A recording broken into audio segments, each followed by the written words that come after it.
I am glad to be back in Wisconsin, and I want to express my thanks to you for a most generous welcome. It is not always encouraging, the news we read in Washington, so it is nice to be able to drive from the airport here in Milwaukee into town and get waved at. So I'm grateful to you all.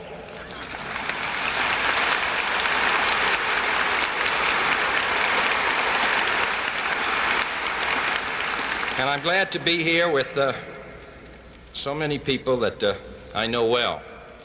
Whatever other qualifications I may have had when I became president, one of them at least was that I knew Wisconsin better than any other president of the United States.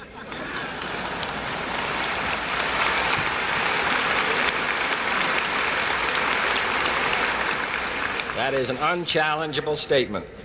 My foot tracks are in every house in this state.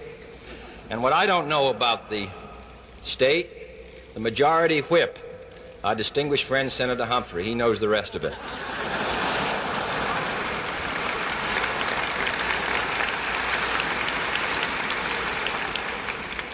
When they talk about a cold wind, I look north to Superior in the 10th Congressional District, and I know the difference between the kind of farms they have in the 7th District and the 1st District.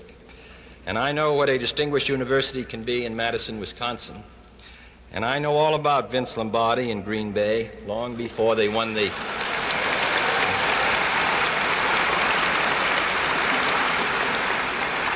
And I knew all about the Braves before you did, when they were back in Boston.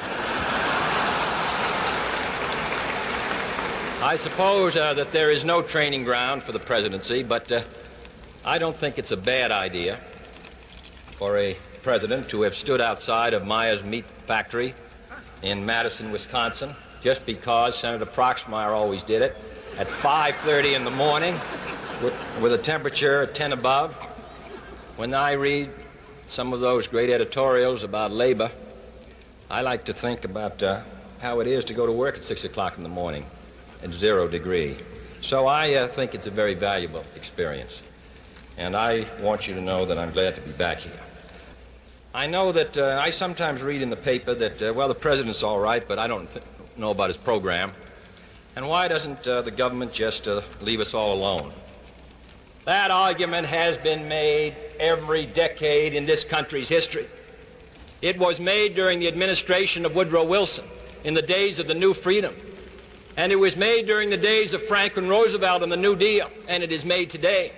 What are these programs which are regarded with such concern? A bill which makes it possible to retrain men who are chronically unemployed, who sit in West Virginia coal mines, 17 or 18% of the working force at one time, who know only coal mining, who are 50 years of age, and a program to help them be retrained so that they can find constructive work and not depend upon handouts from the federal government every month. A program for youth employment when 1 out of every 4 of our citizens under 20 are unemployed, when we're going to have 8 million boys and girls drop out of our schools in this decade, uneducated in the sense of completing their education, untrained at a time when skill in employment is most needed. I do not consider that so far advanced. A program of medical care for the aged tied to Social Security.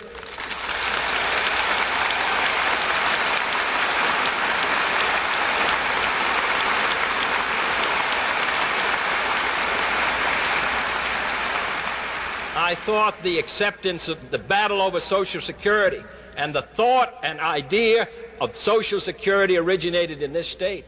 I thought that matter was settled in the administration of Franklin Roosevelt.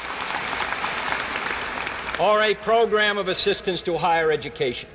A democracy, a country today, is only as strong as its citizens are educated.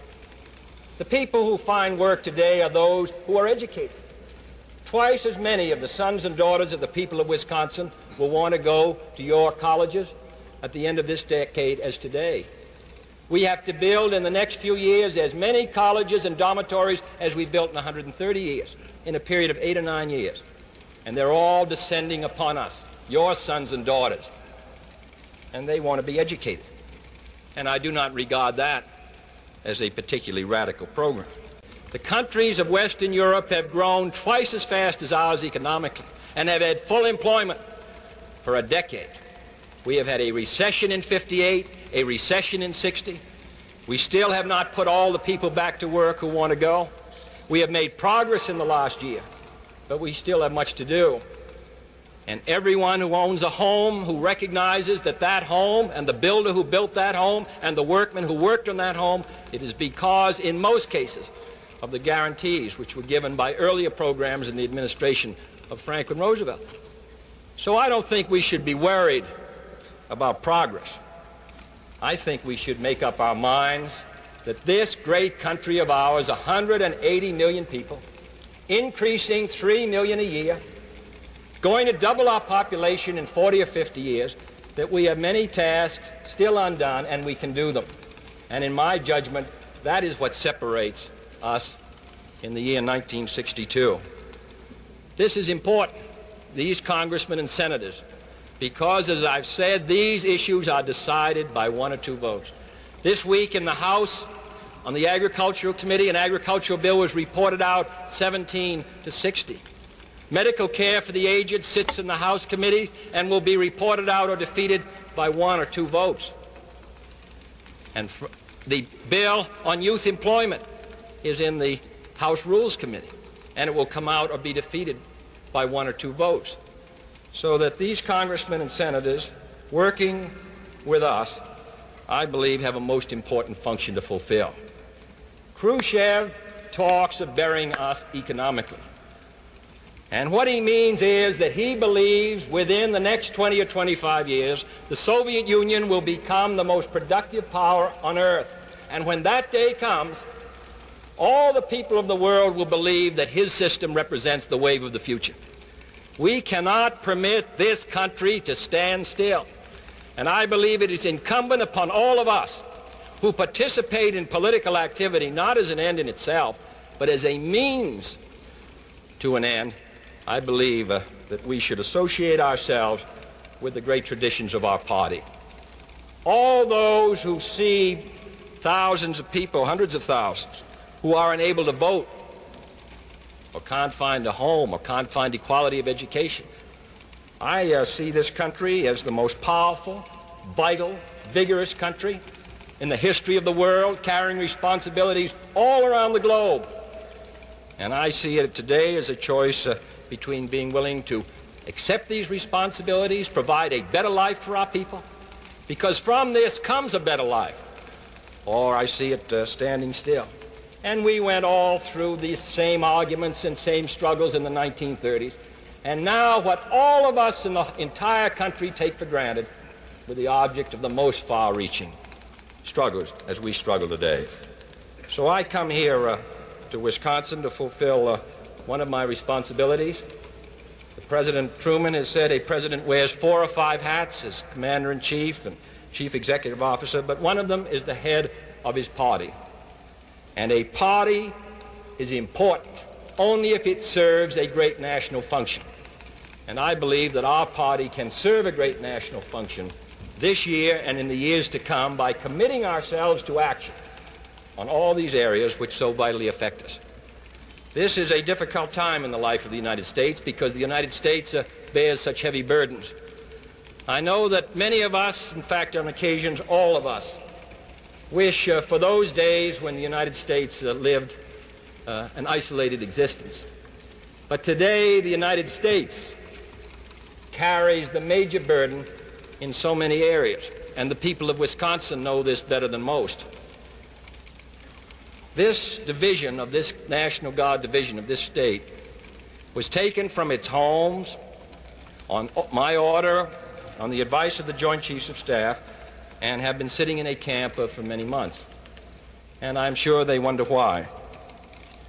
But that division and the other of the 160,000 men who were called up last summer after the meeting in Vienna with Chairman Khrushchev, in my opinion, have made it by their effort directly possible for us to this day to maintain our commitments to Berlin and to ourselves, and also to maintain the peace. The United States has done this, and the people of Wisconsin have more than borne their share of the responsibility. I would not enjoy sitting in a camp myself. I do not blame anyone who wonders why suddenly his life was taken and put out in the state of Washington. But I hope they realize, as I hope the people of this state realize, that these men are doing what free men must on occasions do. And I think this country owes them a debt of gratitude, which I hope they recognize.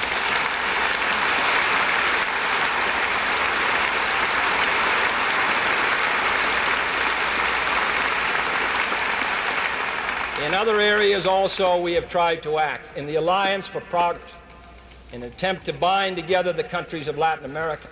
In the Disarmament Agency, fight for which was led by Congressman Kastenmeier in the House. For the first time, the United States submitted a proposal with Great Britain, which has not yet been accepted, for a cessation of nuclear tests, a treaty. And for the first time, we submitted the most comprehensive and broadest disarmament plan, which unfortunately still today remains unaccepted, but which, with good fortune and continued efforts, may someday win the attention of those who must realize the dangers to all by our present course of action. Our effort in space and in the support of the United Nations, all these matters finally come to rest upon you and upon us. And I come to the state of Wisconsin not merely to congratulate you for what you've done, but to ask your support in these challenges which this country faces. That, I believe, is the effort which we must be willing to make. And I think that it is worthy of the best of all of us. I don't think our party in this century has ever been led by men who have promised a soft and easy existence. What they have promised, and their names and their slogans distinguish them, Wilson and Roosevelt and Truman, that the word American, the title citizen of the United States, would be an honorable one, and one marked by respect and dignity. And it is to that end that the new frontier is committed.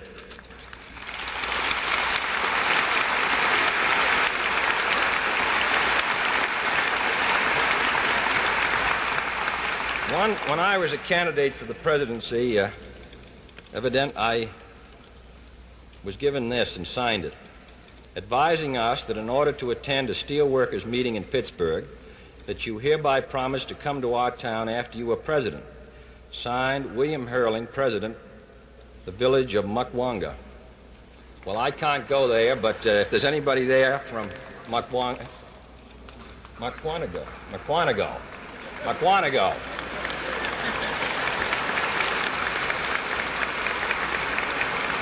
I hate to think how many of these are distributed all over Wisconsin, and I'm going to have to go. You may have to give me several years, but I will go. But I did want to say that I'm glad to come back to Wisconsin. This is a great state. Out of it's come a great many influential and powerful forces. And in the final analysis, there is nothing that we can do in Washington that can be done without your support. Whether it involves the price of steel or the defense of the United States or whatever it may be, in the final analysis, you must decide which direction we are going to go, which burdens we accept, which road we choose. The government is not a distant force. It depends directly upon what you decide yourselves. And I hope that you make the commitment which I believe we must all make. I don't know with certainty what the future will bring, but I am certain that if we are willing to continue to play our proper part, that it can be happy for all of us. In the 1920s, Marshal Lyautey, the distinguished French marshal, told his gardener to plant a tree, and the gardener said, well, you don't want to plant that. It's going to take 100 years to flower. And he said, in that case, plant it this afternoon. Well, we don't know whether it will take 100 years to flower, and it may never flower. But I think we ought to plant it tonight. Thank you.